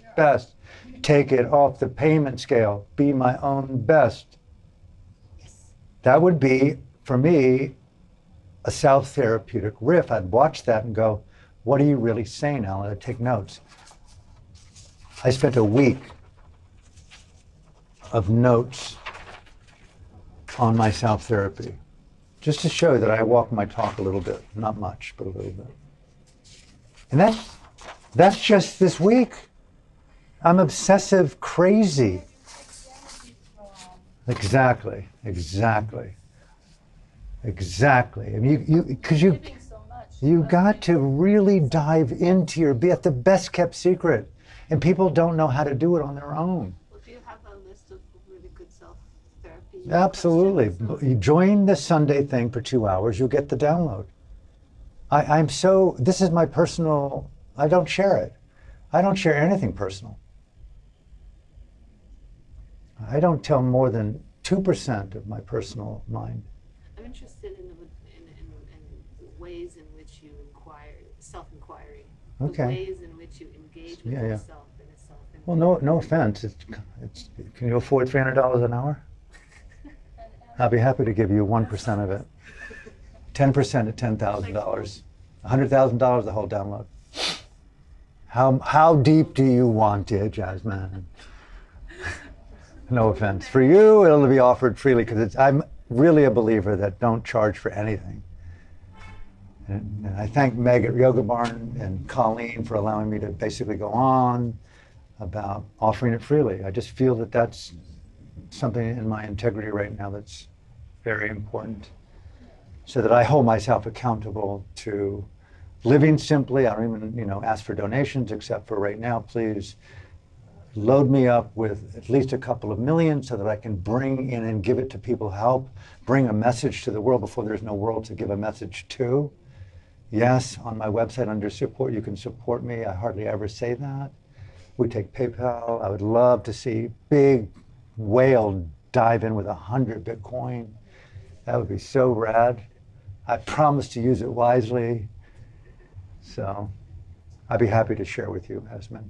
Honored to share with you. One could use, just to offer a little bit right now, we're going to end in a couple of seconds, but what does it mean to be self-honest? And watch the emotionality of self-protection in that honesty. So you got to, I'm very fond of using the palette, because I've been a visual artist from a long age, is you got to write down the key words that you use. For example, one self-therapeutic method is, the first thing I would say if you came to me and asked, as you're asking, what are some of the self-therapeutic methods that you use? You got to write down, you don't have to, but I write down what are the key words that I use that define my interiority. And what are the key words that I use to define my exteriority? So you got an I and you got an E. And I use the word so frequently, authenticity, authenticity. And then you got to put a little bit of physical movement with how you go about. No one's paying attention to you. Your therapist, your teacher, no one's grooving with you in the group. Authenticity, you got to mock yourself, bitch. You got to be a little bit battle rap. Okay, you're pairing off with some dude who grew up in the ghetto and who can just out-rap your ass, bitch. So you got to out-rap your ass. Because you'll never get to the graveyard of your wisdom and your beauty by pretending to be authentic. You got it. So you got to put a little bodily motion to it. That's not easy to do, because you want to basically have lunch, you want to cook some sprouts, you want to get laid, whatever it is that you want to do. I think I'm going to give up the self-therapy. I'd rather just pay money for people to listen to me. How do you deflect from self-therapeutic wisdom? category too.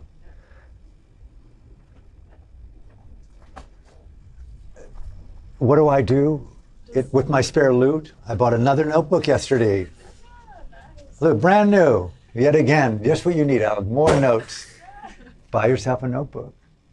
Would you say in some ways that studying the prison that you're in? Study what? Studying the prison that you're in. No, I wouldn't use negative terms like that. That's another thing. It's re-language everything out of negativity. You're not dysfunctional. You're not traumatic. You're not traumatized. You're not wounded. I get hit by a car. I was on my bike, wounded. That's wounded.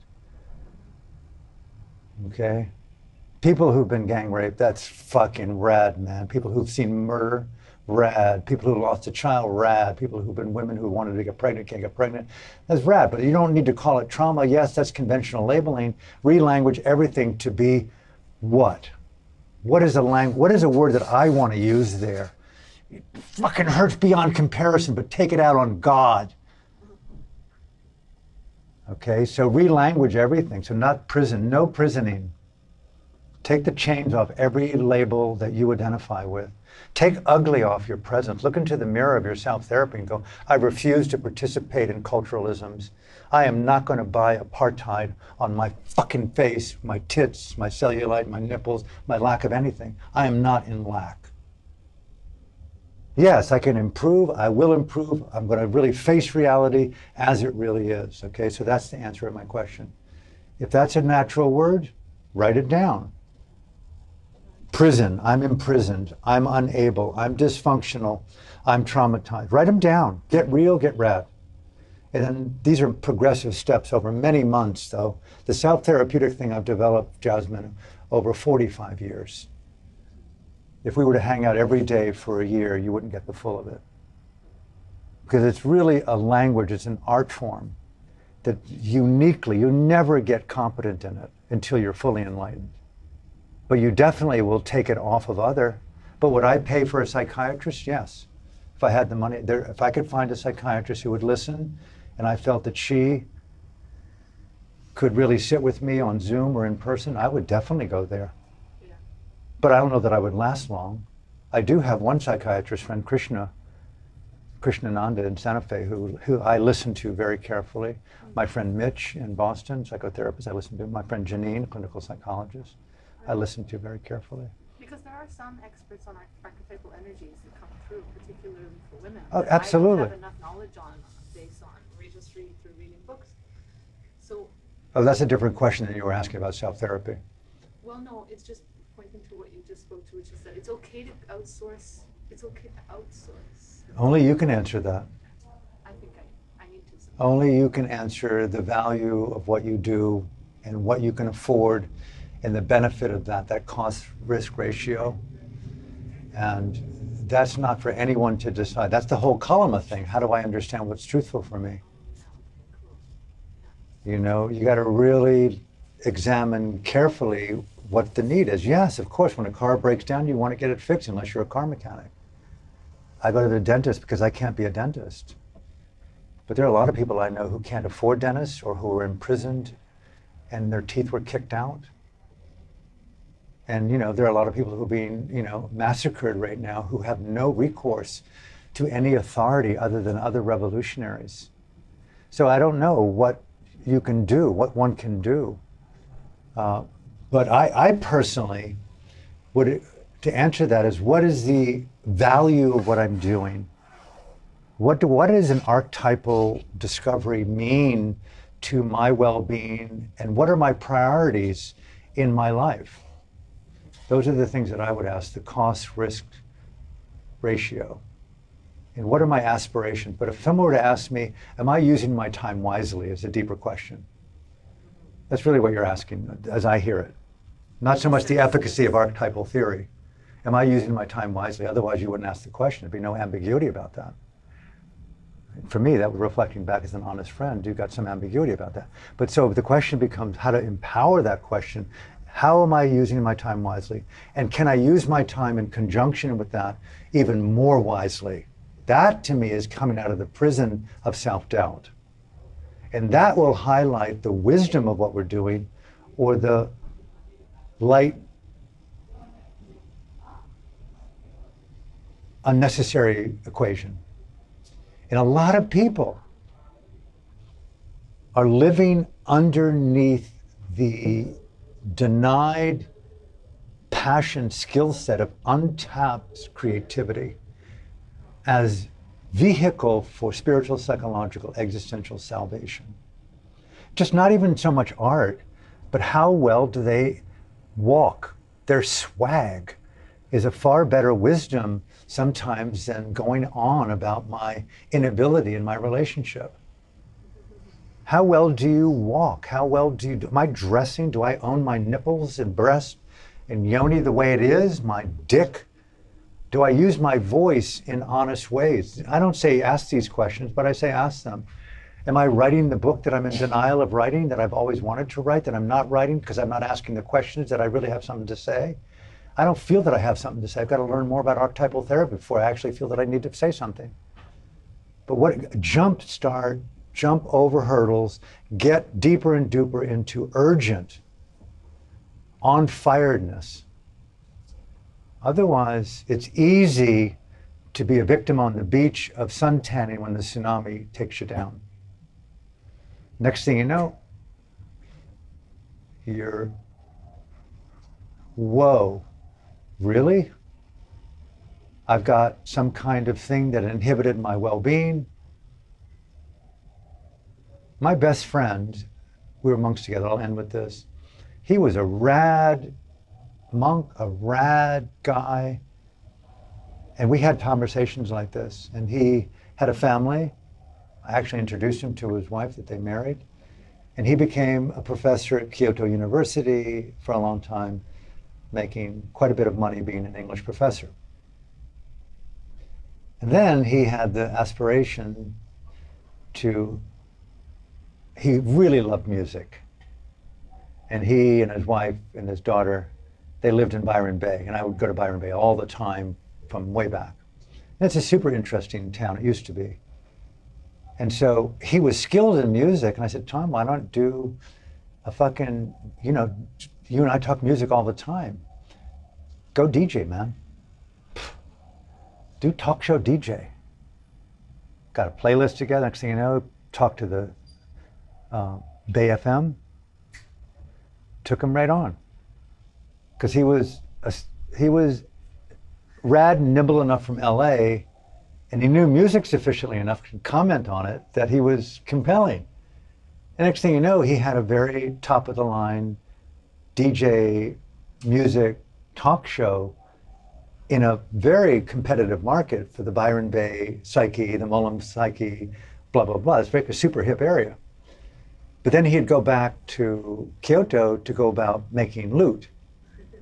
And he felt like teaching English to people, although it was good, it wasn't him being in that artistic, edgy, rad for less income, because it was a volunteer job. And when he was in Byron Bay, he wasn't working and had home and mortgage, and he was in that juxtaposition until eventually, the next thing you know, he was taking more and more time with being in Byron Bay at the compromise to his income.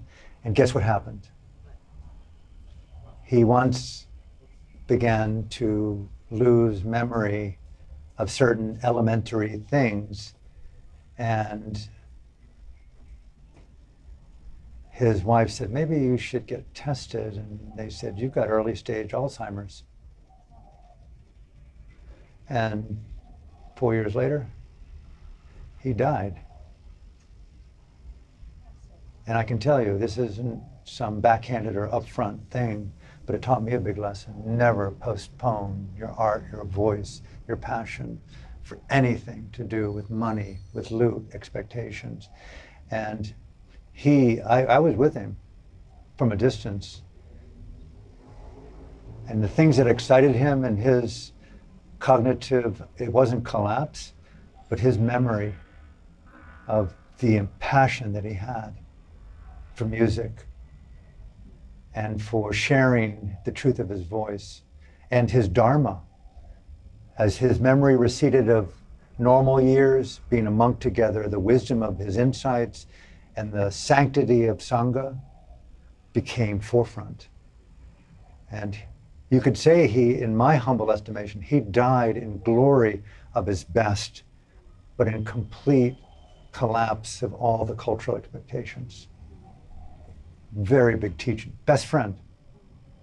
My other beloved friend, Robert Chardoff, the luminous, creative savant, producer, storyteller, supporter of hyper talent, who did all the Rocky movies, The Right Stuff, They Shoot Horses, Don't They, Valentino, knew everyone. Oscars, celebrity, from impoverished, depression, Brooklyn kid to hyperstar.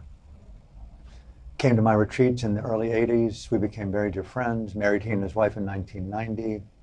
I don't name drop like this, but he was one for, hey man, I see so much talent come through on my desk through my support team. And it's not just the story, it's the talent and the people you take a risk on who you want to associate with because you believe in their energy and you shape a story with them. Still keeping that innocent, that creative, right? Not being tied down by successes. And he even, bless his heart, gave me a sizable stipend. Alan, you are rad, dude.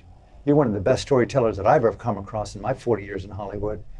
What story would you want to write if you had the liberty to write it? I said, Bob, having written the book, Burma, the Next Killing Fields, having been up to war a little bit on close, I'd like to go to a place where there's a genocide and experience what it means to explore love. Write a book, a film on what it means to love in the time of genocide.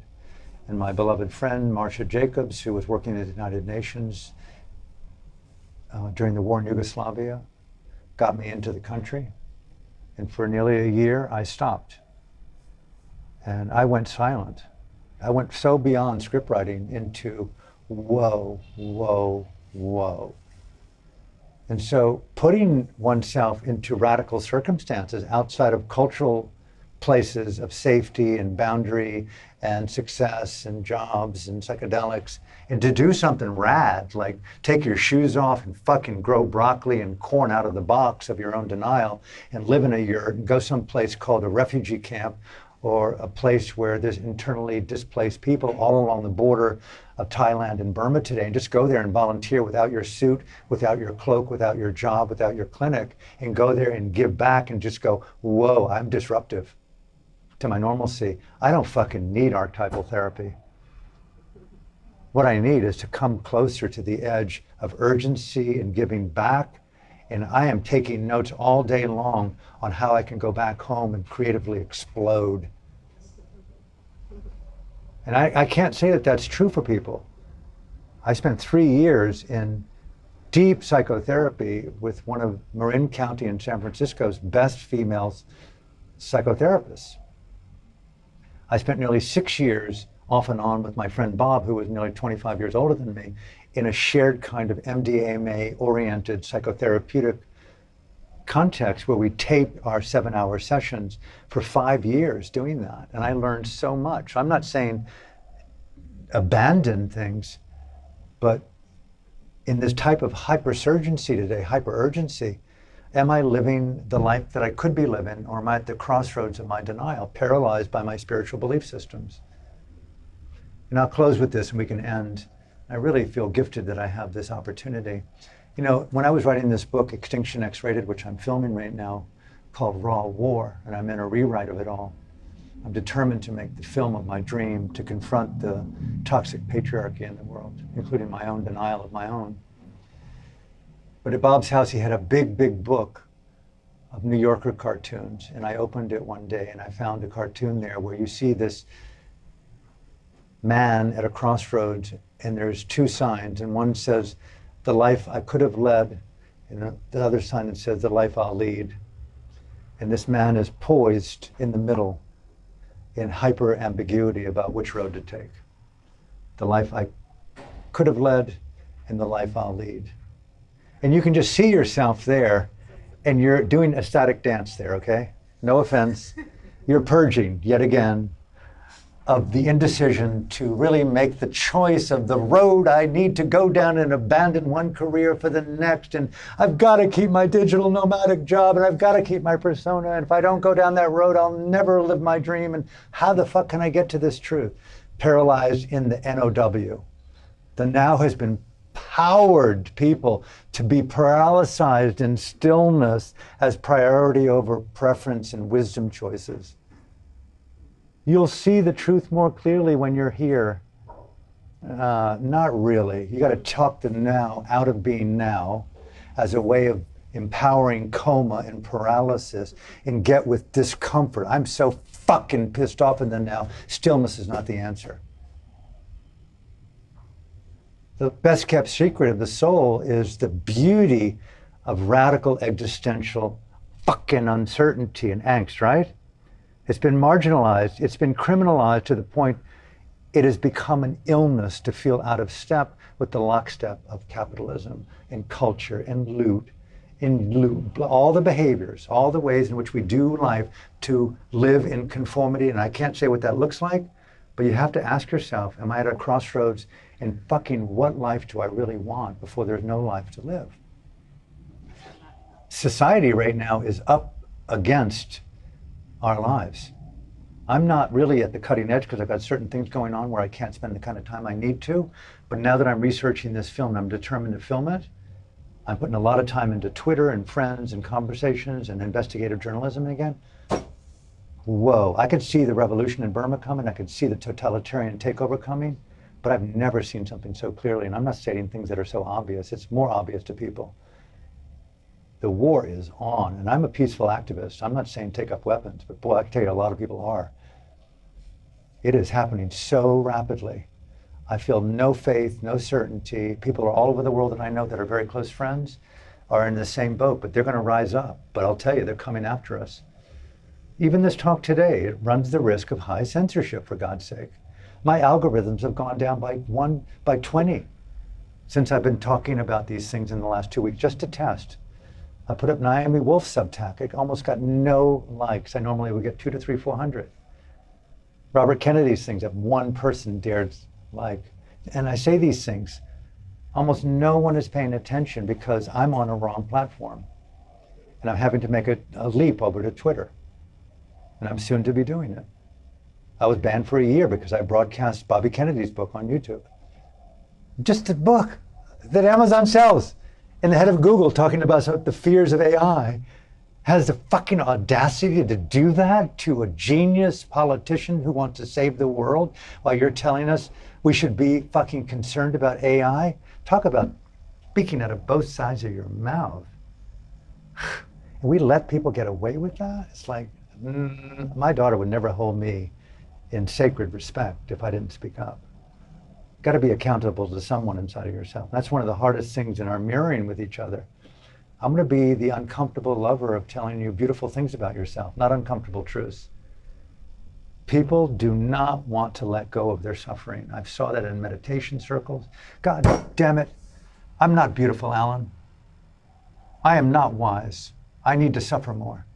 I'm going back to my routine of 8 hours of sitting, 6 hours of walking. I'm a nun for life, none like you, motherfucker.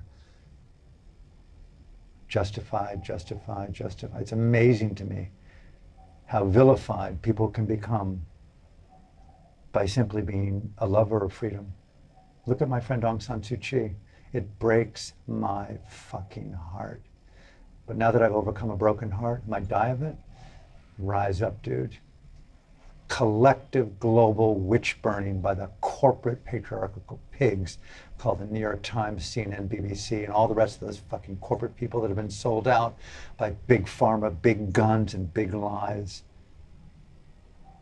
They're untruths. Debate me on international TV, okay? If you're so clear, like Robert Kennedy with his book, no one debates him. No one sues him. Sue me. Debate me, Mr. CNN. Come on. Mr. Anderson, talk to me. $10 million of your $12 million salary comes from Big Pharma? Talk to me about the wisdom of CNN's position about the vilification of Aung San Suu Kyi by being in denial of protecting the Rohingyas. And I'll point out 4 or 5 facts that obliterate your position. And then admit it to the world that we lied, we were duped, just like we were with the XAV. You know, and how much is truth more important than the vocation of the study of psychology? And it depends on how urgent we feel the revolution's coming to our door. I'll close with this, I promise. You know, when I was in Yugoslavia briefly for the war, never really in threat. I want to make it clear I was not a correspondent. I studied it from a distance. I was protected by the local populations. But one of the things I heard repeatedly from those who made it to safe havens, we did not believe when the village or the town ahead of us said they're coming for us. It sounds like right out of the Holocaust. We were Croatian Catholics. We had no belief. Really? They're going to check your last name. They have your name. They have your address. They have your heritage. And those who left survived, some of them. Those who didn't went down in statistics, the genocide. And it became a 3-way genocide based upon ethnic cleansing. They came for names of ethnicity. And so I don't want to be a hard lesson. I don't want to be a statistic. I don't want history to be showing who was Alan Clements. Oh, he was one of the ones who kind of didn't purge his brown shirt. From my heart to yours, thank you for tuning in. See you again next Sunday, June 25th, 11 a.m. Should we all be alive? I hope to be. And thank you for tuning in. Is that your last time then, the next one? And I don't think so, but I think I'm going to just leave it at that because I've got some serious things I'm doing with this film. And I've got to keep it open, but I think I'll keep doing them so long as I'm tolerated both locally and internationally. Okay.